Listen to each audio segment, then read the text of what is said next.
How's it going? It's me, Man here, and I got this cool tutorial for you. It's on micarta, which is a really beautiful and really versatile material.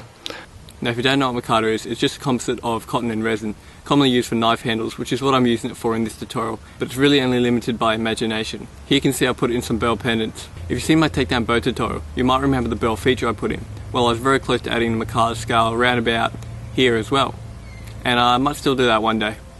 You'll need a proper respiratory mask. Don't mistake this for one of those crappy little surgeon masks. You'll need a proper respiratory mask with the big filters hanging off the sides.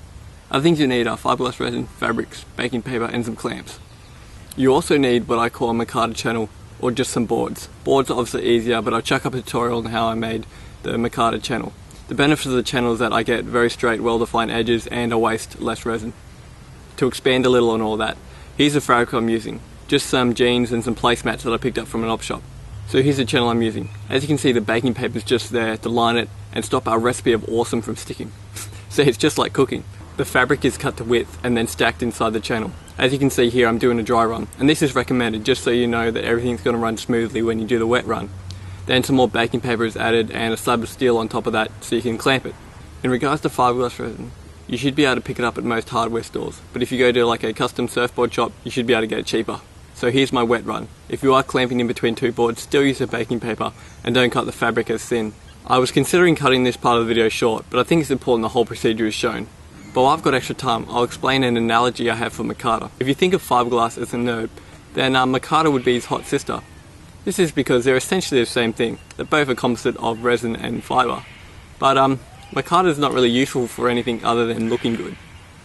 Of course I'm joking. Micarta does have some structural properties, and sandwich making is the backbone of any happy family. Moving on. Make sure every layer is wet, and also do all of this on top of plastic because things get very oozy once you start clamping. You need to let the micarta cure for 3 days, and I wouldn't take the clamps off for at least 24 hours. I can't really give you too much advice about the resin itself because it all depends on brand and the temperature of when you do it. Just make sure you read the instructions and add the right amount of catalyst. If you don't, it'll either cure too quickly before you can clamp it, or it'll never cure properly. Oh, and yeah, make sure you use a respiratory mask. So yeah, that's the first half of the tutorial pretty much done on making the micarta, so now we'll move on to how to finish the micarta. So cutting and shaping can mostly be done with most woodworking tools, although I do use a hacksaw instead of a wood saw because micarta is a fair bit denser than wood. So yeah, coping saw is great for cutting out odd shapes, and any sanding tools like a Dremel or a linisher, and even the flappy disc attachment for an angle grinder is really useful. So I won't tell you what tools you need exactly because it really depends what you're making out of it. Although I will say that you should put some thought into which way you want the micarta to sit and how you're going to shape it. For example, with those pendants again, as you can see I've faced the layers directly up so they're visible. But here with the knife you can see the layers are lying flat, which is why I'm shaping it heavily to give it a sort of contour effect. If you want a more detailed tutorial specifically on using micarta for a knife handle, you're in luck. I'll upload one. So now all we need to do is put a finish on the micarta, which we'll do with abrasive paper. But there's a problem. You can't really see this, but the micarta is actually a little furry. This is because some loose fibers are hanging outside the rest of the solid mass, and therefore we can't sand it.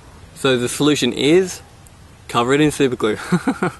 Dodgy, I know, right? But it works. Trust me, I'm a blacksmith. Yeah, so what the super glue does is just holds all those loose fibers together so we can start sanding. Start with 120 and sand till smooth. You'll have to be patient with the 120. So if you see these light spots here, this is actually where it's worn through the super glue and it's gone furry again. This happens a fair bit with the 120 stage, and you'll have to just reapply more super glue.